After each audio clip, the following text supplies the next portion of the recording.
Que sean tus palabras, oh Dios, las que salgan de mi boca. No de sabiduría humana, ni de inteligencia, ni elocuencia, sino llenas de tu poder, para edificar a tu iglesia, para instruir a tu pueblo. Quebranta nuestras vidas, Señor, y edifícanos conforme a tu verdad. Amén.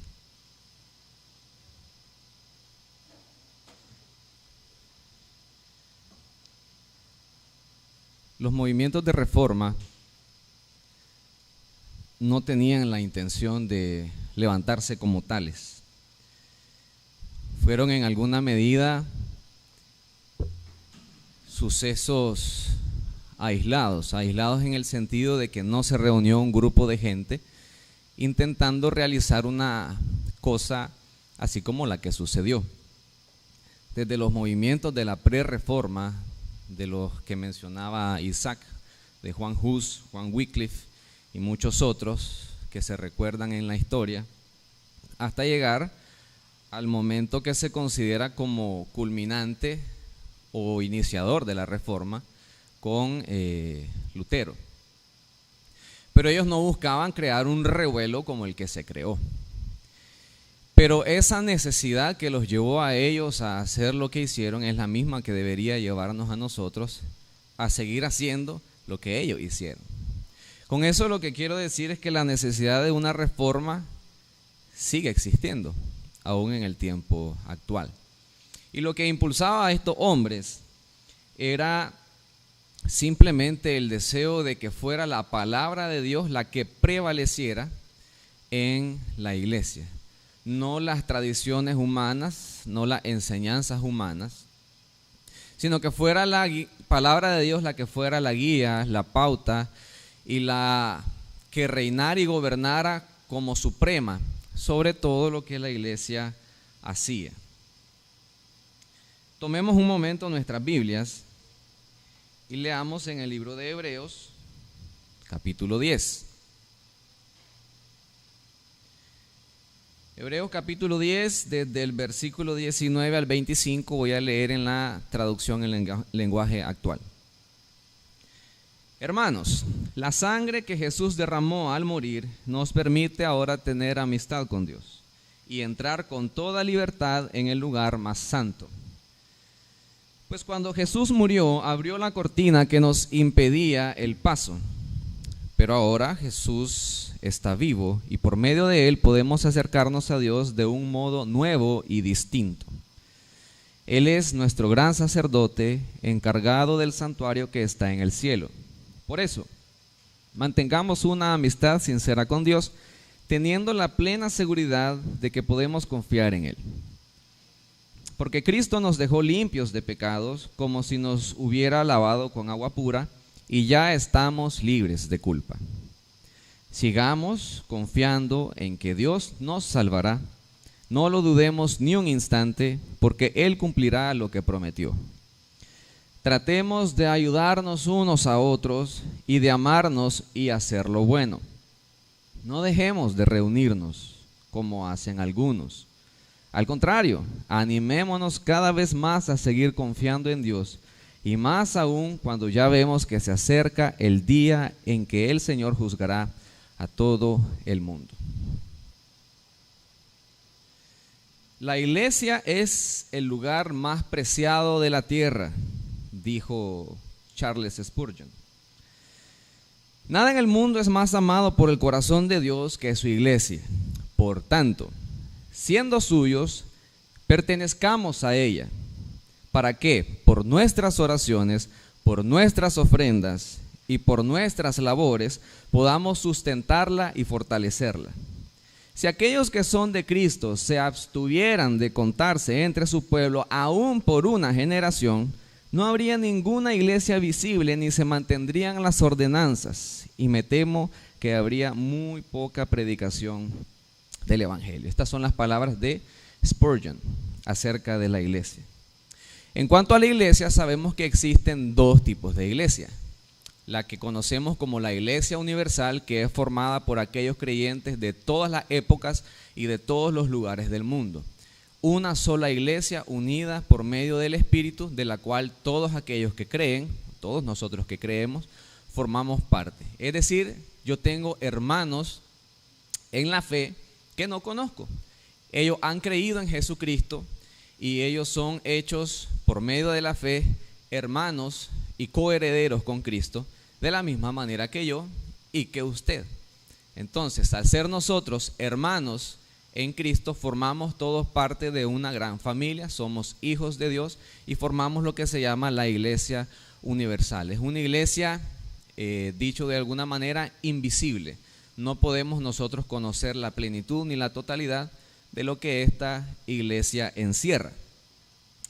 Pero existe una parte de la iglesia que sí es visible y es lo que nosotros tenemos acá, es lo que se llama la iglesia local.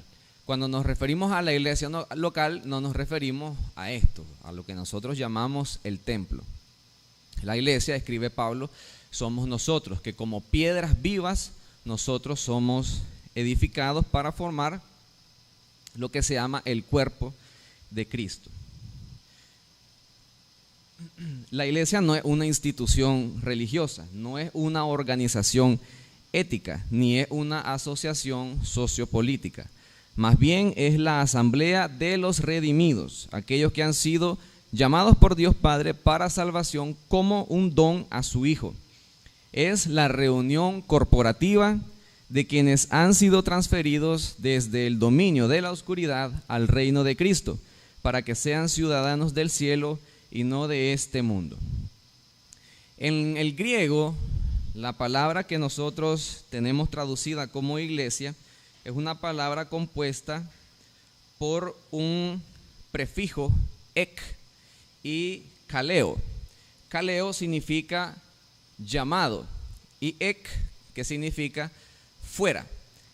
En este sentido, entonces, la iglesia es lo que son llamados fuera. La iglesia es llamada fuera de la muerte hacia la vida. La iglesia es llamada del reino de las tinieblas hacia la luz. La iglesia es llamada de la impureza hacia vivir una vida santa. La iglesia es llamada del reino de Satanás hacia el reino de Dios.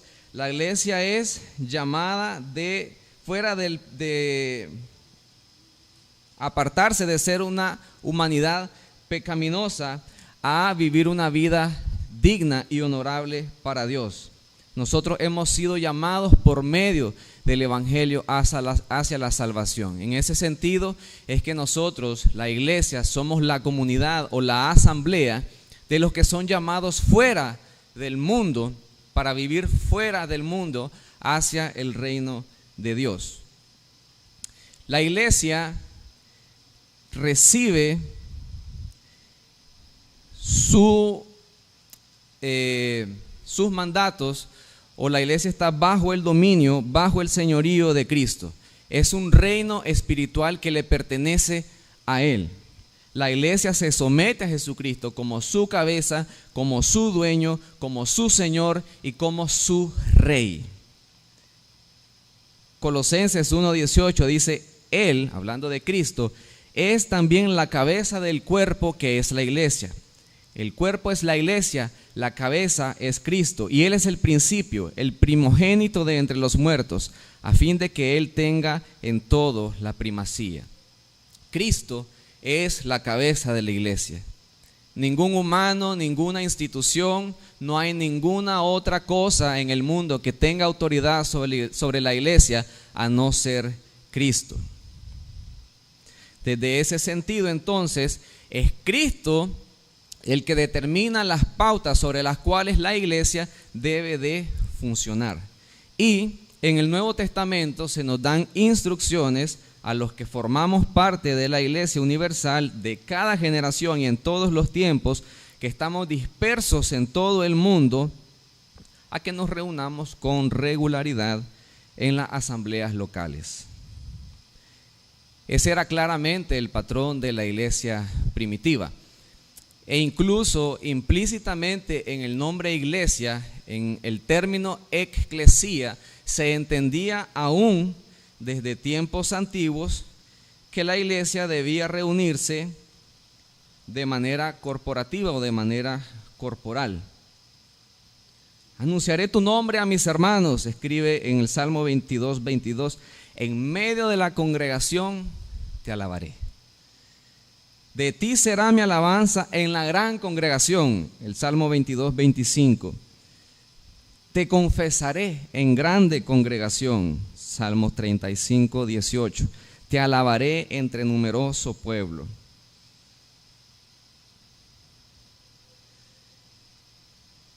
Cantad a Jehová cántico nuevo, su alabanza sea en la congregación de los santos.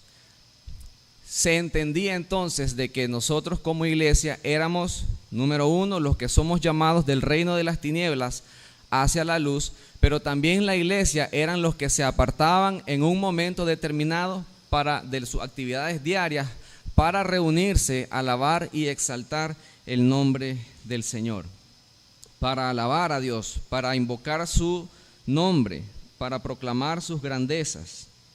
Conforme a ese paradigma es que el autor de Hebreos ofrece esa directriz en el pasaje que leímos en Hebreos 10, donde dice que no dejemos de congregarnos como algunos tienen por costumbre. ¿Cuál es la función de la iglesia en este sentido? La iglesia tiene como tarea principal o primordial la exaltación del nombre de Dios, la exaltación del nombre de Cristo como su cabeza. Pero segundo, la iglesia también sirve a un propósito que es la edificación de nosotros los creyentes. La iglesia sirve para animarnos, la iglesia sirve para instruirnos, la iglesia sirve para edificarnos, para ayudarnos a perseverar, para infundirnos aliento los unos a los otros. Ningún creyente debería vivir su vida cristiana en aislamiento y tampoco puede. No deberíamos vivir nuestra vida cristiana en aislamiento, sino en constante comunión con Cristo, pero también en constante comunión con su pueblo. De la misma forma en que cada miembro de una iglesia local debería formar parte de la iglesia universal, cada miembro también de la iglesia universal debería ser un miembro fiel y participativo de una congregación local. Hablando de la iglesia universal y de la iglesia local, no debería existir ninguna separación. No puedo yo decir soy un miembro de la congregación universal o de la iglesia universal sin pertenecer a una congregación o a una iglesia local.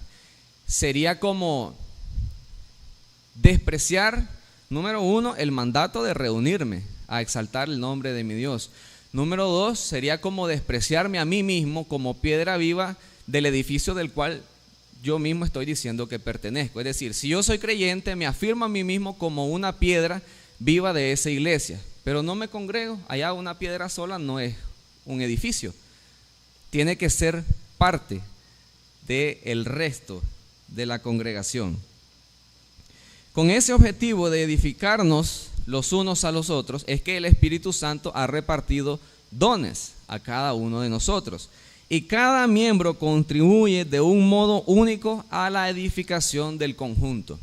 En la analogía que se nos presenta en la Biblia, donde se nos dice que porque yo no soy ojo, entonces no soy parte del cuerpo, o porque yo no soy mano, no soy parte del cuerpo, se nos enseña de que cada uno tiene una función distinta en el cuerpo de Cristo. Y cada uno juega un rol importante y necesario para la edificación de los demás. El Espíritu Santo concede a todos los creyentes capacidades espirituales para edificarse los unos a los otros en la iglesia. Dice en el libro de Romanos, capítulo 12, versículos del 5 al 8. Así nosotros, que somos muchos, somos un cuerpo en Cristo e individualmente miembros los unos de los otros. Pero teniendo dones que difieren según la gracia que nos ha sido dada, usémoslos. Si el de profecía, úsese en proporción a la fe. Si el de servicio, en servir. O el que enseña, en la enseñanza. El que exhorta, en la exhortación. El que da, con liberalidad. El que dirige, con diligencia. El que muestra misericordia, con alegría. Todos los creyentes están obligados a ejercer su talento en el ministerio a los demás. Ninguno de los dones espirituales tiene el propósito de la autoedificación, sino la edificación de los demás. Los dones que usted ha recibido, los dones que yo he recibido, no son con el propósito de edificarme a mí mismo, sino con el propósito de que usted pueda ayudar a edificar a los demás. Recapitulando un poco, Cristo es la cabeza de la iglesia, no está bajo ninguna prerrogativa humana decidir o regular el funcionamiento de la iglesia. El mandato de Cristo es que la iglesia debe reunirse de manera corporal para alabarlo, para exaltarlo, pero también para edificarnos mutuamente. Yo no puedo, o muy poco, muy difícilmente puedo animarlo a usted o edificarlo. Usted puede animarme a mí si no nos vemos, si no estamos en constante relación, o como decíamos, en constante comunión los unos con los otros. No existe tal cosa como una iglesia virtual. Existe una iglesia universal, pero no existe tal cosa como una iglesia virtual. Según cada uno ha recibido un don especial, úselo sirviéndoos los unos a los otros como buenos administradores de la multiforme gracia de Dios. Primera de Pedro 4:10. Pero a cada uno se le da la manifestación del Espíritu para el bien común. Primera Corintios 12:7. En el pasaje de Hebreos que leímos,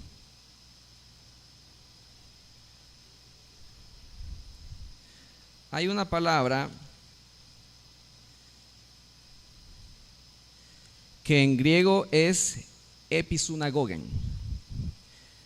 donde nosotros lo traducimos el no dejar de congregarse. El episunagogen es un mandamiento que significa literalmente reunirse o unirse con otros para adorar a Dios.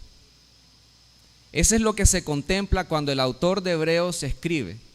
No está hablando de simplemente reuniones formales o de un grupo de gente que se amontona en algún lugar como en una plaza. El episunagogen implica la reunión corporal de los creyentes para adorar y exaltar a Dios. Es unirse con otros cristianos para cumplir una tarea importante. Y como todo mandamiento, esta no es una opción la que él da. Como todo mandamiento, implica también que hay culpa por ser negligente con este mandato. El mandamiento que se nos hace es a no dejar de congregarnos. ¿Y cuál es el contexto en el que se dice esto? En el libro de Hebreos podemos ver más adelante donde se nos habla que estaban enfrentando gran combate. Dice, versículo 32, pero traed a la memoria los días pasados en los cuales, estoy en Hebreos 10, después de haber sido iluminados, o sea, después de haber creído y recibido la luz del Evangelio, sostuvisteis gran combate de padecimientos. Por una parte, ciertamente con vituperios y tribulaciones fuisteis hechos espectáculos, y por otra llegasteis a ser compañeros de los que estaban en una situación semejante. Las razones por las cuales podrían llevarnos a no cumplir el mandamiento de congregarnos, podría ser, en el caso de los hebreos, el miedo o el temor a la persecución. Ese miedo no era un miedo superficial, era obviamente porque la persecución podría incluso implicar la muerte de aquellos que profesaban el nombre de Cristo. Y sabemos que esto es verdad por las historias que leemos de los primeros cristianos, que eran perseguidos, eran matados, eran asesinados, e incluso después, todavía en el tiempo de la Reforma, eran decapitados, eran ahorcados, eran quemados en la hoguera por exaltar la palabra de Dios por encima de las tradiciones humanas, o simplemente por proclamarse cristianos. Entonces, estos hebreos a los cuales se les escribe que no dejen de congregarse, se les dice, a pesar de los miedos que tengan de que los vayan a perseguir, que se vayan a burlar de ustedes o incluso que los vayan a matar, no dejen de congregarse. Ahí entonces está fuerte la cosa. Puede ser también que algunos tenían falta de interés. Habían distintos grupos que formaban parte de esta comunidad. Algunos eran creyentes verdaderos, algunos simplemente mostraban una afiliación superficial a este grupo de creyentes. Pudiera ser que había falta de interés en algunos, porque algunos tal vez tenían interés en volver a las regulaciones de la ley judía, y por eso es que también se habla acerca de los sacrificios. Podría ser por dudas acerca de la necesidad y de la prioridad que este deber de congregarse tiene en nosotros los creyentes. Algunos, bueno, es común, y yo lo he escuchado de gente que dice: yo no necesito ir a la iglesia para tener comunión con Dios. Y abunda ese pensamiento, y realmente hasta cierto punto sí, es cierto. No necesitamos, porque sabemos que Dios es omnipresente y podemos clamar en cualquier momento y en cualquier lugar a su nombre y Él nos escucha. Dios está en todo lugar. Pero si somos creyentes, nosotros, si somos creyentes verdaderos, nadie debería tener que rogarnos para venir a la iglesia. Nadie tendría que insistirnos para venir a la iglesia. La exposición pública al reproche que los hebreos podrían enfrentar, o a la aflicción bajo la que pudieran estar sometidos, era la suerte de los que participaban de esta iluminación. Es decir, los que recibían la luz del evangelio, los que creían en el nombre de Cristo, en los tiempos antiguos sabían de que la persecución era algo que estaba incluido en su fe. Sabían que era algo que iban a tener que padecer por el simple hecho de creer.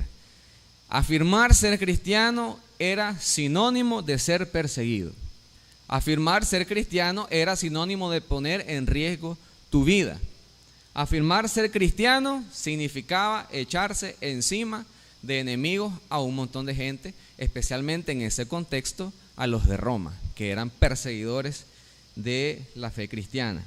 Así que no había para ellos ninguna cosa nueva o inesperada. En aquel tiempo, su propia actitud ante tales tribulaciones demostró que ellos comprendían plenamente que esas eran experiencias en las cuales, como cristianos, ellos estaban llamados a tomar parte, y que cualquier dolor físico o pérdida material podía aceptarse con gozo si se comparaba con la ganancia celestial y eterna. En este contexto entonces de Hebreos, la urgencia a no dejar de congregarnos se desarrolla en un contexto escatológico. Escatológico para decir con vistas hacia el fin. Al final del versículo 25, todo el versículo dice: no dejando de congregarnos, como algunos tienen por costumbre, sino exhortándoos o animándoos, y tanto más cuando veis que aquel día se acerca. Aquel día se refiere a la segunda venida de Cristo. Y nosotros como creyentes deberíamos siempre vivir con la constante expectativa de la venida de Cristo. Y Cristo, algunos dicen, bueno, ya se tardó, no va a venir ahorita. Algunos están viendo los acontecimientos que suceden en el mundo para decir, todavía no es el momento. Pero esa expectativa de la venida de Cristo no debería ser lo único. Porque Pablo dice, sea que Él venga o que yo vaya. Y de lo que no estamos seguros es de cuándo nos vamos a ir. Ante esa necesidad y ante esa expectativa de que Cristo venga o de que nosotros vayamos, debemos estar más fervientemente animándonos unos a otros a tener un compromiso inquebrantable de permanecer firme en la fe a pesar de las dificultades, de la persecución o de lo que sea que ponga en riesgo nuestra vida, y no dejar de congregarnos, porque necesitamos reunirnos a exaltar el nombre de Cristo, el nombre de Dios, y necesitamos reunirnos para animarnos unos a otros a perseverar en la fe a pesar de las dificultades. Debemos nosotros estar conscientes de que esto es un mandato para nuestras vidas como creyentes, y no debería haber ningún momento absolutamente, en el cual una iglesia deba cerrar sus puertas a la congregación para reunirse a alabar el nombre de Dios. Cuanto más en riesgo esté en nuestras vidas, cuanto más ferviente debería estar la iglesia clamando y animándonos los unos a los otros. No debería haber nada que detenga a una iglesia de reunirse.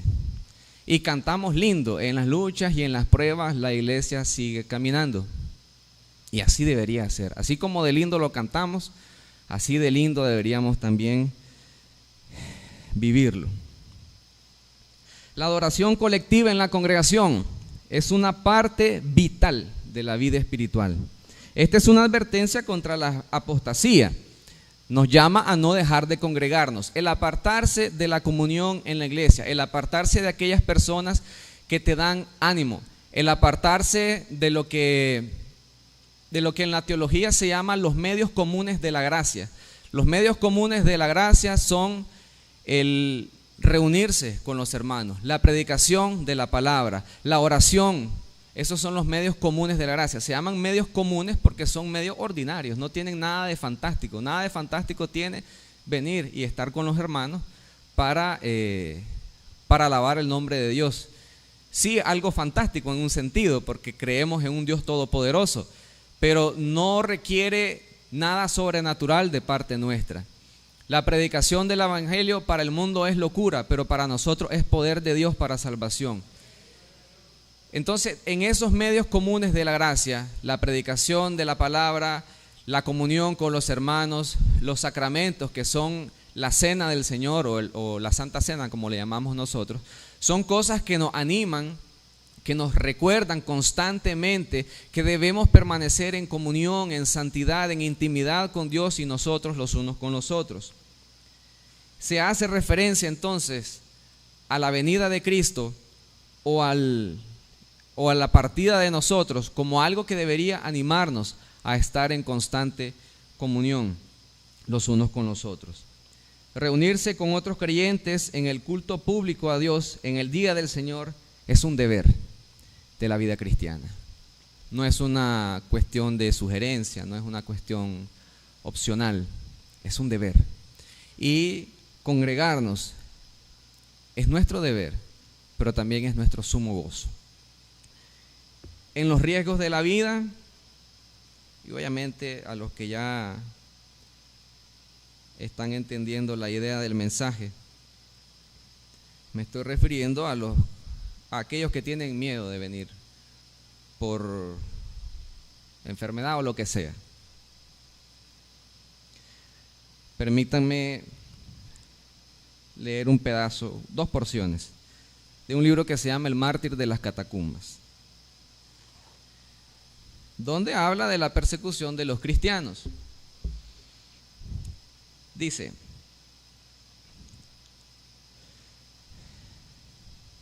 así, desdeñando el rendirse ante el más cruel de los poderes de la persecución, se mantuvieron firmes y sin fluctuar en la pureza de corazón, en el bien, en la valentía y en la nobleza. Para ellos la muerte no tenía terrores, ni tampoco la aterradora muerte en vida a la que se vieron obligados y prefirieron soportar allí, en esas regiones del desmayo entre los muertos. Se refiere a las catacumbas, era vivir bajo tierra, vivir aislado de la sociedad, renunciar a todas sus posesiones, a cualquier contacto humano fuera de los mismos que vivían allí abajo, y obviamente huían a las catacumbas huyendo de la persecución romana. Ellos sabían lo que les esperaba cuando se decidían a seguir a Jesucristo. Proclamar su fe en Cristo era automáticamente ser confinado a vivir en las catacumbas, y cualquier salida de ese lugar implicaba correr el riesgo de ser capturado y de ser llevado al Coliseo para ser o matado por un gladiador, o comido por leones o por tigres, expuesto a la burla de todo el pueblo romano. Y lo aceptaban gustosos. Ellos descendían allí voluntariamente, llevando consigo todo lo que era más precioso al alma del hombre. Y ellos todo lo sufrían por aquel gran amor con que ellos habían sido y eran amados.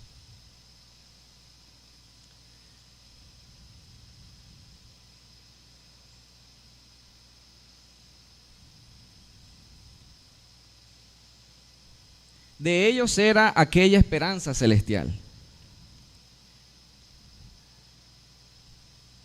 El anda del alma tan fuerte y tan segura que la tormenta del imperio fracasó en su empeño de derribarlos de la roca de los siglos, en la cual ellos se hallaban refugiados. De ellos era aquella excelsa fe que los sostuvo frente a las pruebas más duras. En el hombre de Cristo Jesús, glorificado a la diestra de Dios, era en quien reposaba su fe y su esperanza, y en nada ni nadie más. La fe en él era todo. Era el mismo hálito o el mismo aliento de la vida, la respiración normal de ellos, tan real que les sostuvo en la hora de los crueles sacrificios, tan duradera que aun cuando parecía que todos los seguidores se habían desvanecido de la tierra, ellos con todo podían mirar a las alturas y esperar en él. De ellos era la plenitud de aquel amor que definió Cristo cuando estaba en la tierra, diciendo que era el resumen de la ley y los profetas. Era desconocida en aquellos días la lucha sectaria y las amarguras denominacionales. Es que ellos tenían un grande enemigo general contra quien luchar. ¿Y cómo habían de altercar unos con otros? Allí se cultivaba el amor al semejante, que no conocía distinción de raza o de clase, sino que abrazaba a toda la inmensa circunferencia, de tal manera que uno podía poner su vida por su hermano. Allí, pues, el amor de Dios, derramado copiosamente en el corazón por el Espíritu Santo, no temía llegar hasta el sacrificio de la misma vida. La persecución que les rodeaba como león rugiente les fortaleció su celo, fe y amor, que alumbraban brillantemente en medio de las tinieblas de la edad. Su número se contaba a los que eran verdaderos y sinceros. Era el antídoto de la hipocresía. Al valiente le investía más osado heroísmo, y al temeroso le inspiraba con valor y devoción. Ellos vivieron en una época en la que ser cristiano era arriesgar la vida misma. Ellos no retrocedían ni vacilaban, sino que atrevidamente proclamaban su fe y aceptaban las consecuencias. Ellos trazaban una línea divisoria perfectamente visible entre ellos y el mundo y se mantenían valientemente en su puesto. La sencilla pronunciación de unas cuantas palabras, la ejecución de un acto sencillo, bastaría para salvarlos de la muerte. Pero la lengua se negaba a pronunciar la fórmula de la idolatría y la mano firme rehusaba hacer el derramamiento de la libación. Estos cristianos se rehusaban a vivir de otra manera que no fuera proclamando el nombre de Cristo, sabiendo que eso significaba arriesgar su vida, perderla de una manera humillante, de una manera dolorosa. Y nosotros no queremos arriesgar nada. Preferimos la seguridad, preferimos la comodidad a tomar siquiera un mínimo riesgo por proclamar nuestra fe en Cristo. Y ciertamente, a quien no le gusta lo seguro, pero ¿qué tan ferviente es nuestra fe como para vivir nuestro cristianismo de una manera tan convincente y tan firme que no quede duda en quién creemos y a quién servimos? No estoy diciendo vaya, mátese, pero que nuestra fe sea verdaderamente firme y que podamos nosotros aceptar los riesgos que implica creer en Cristo. Y reitero la idea, no debería haber ningún momento en los cuales la iglesia cierre sus puertas ante cualquier riesgo. Cuanto más imperante se hace la necesidad de que la iglesia se reúna y proclame el nombre de Cristo. Cuanta más necesidad usted enfrenta, más necesidad tiene de venir delante de los pies de Cristo porque la muerte no tiene ningún poder sobre nosotros. Y si mi vida está en riesgo, obviamente es más fácil decirlo que hacerlo, ¿ah? Pero, y si mi vida está en riesgo, pues de todos modos mi vida es del Señor. Y a como dijo Pablo, sea pues que vivamos o que muramos, del Señor somos. Amén.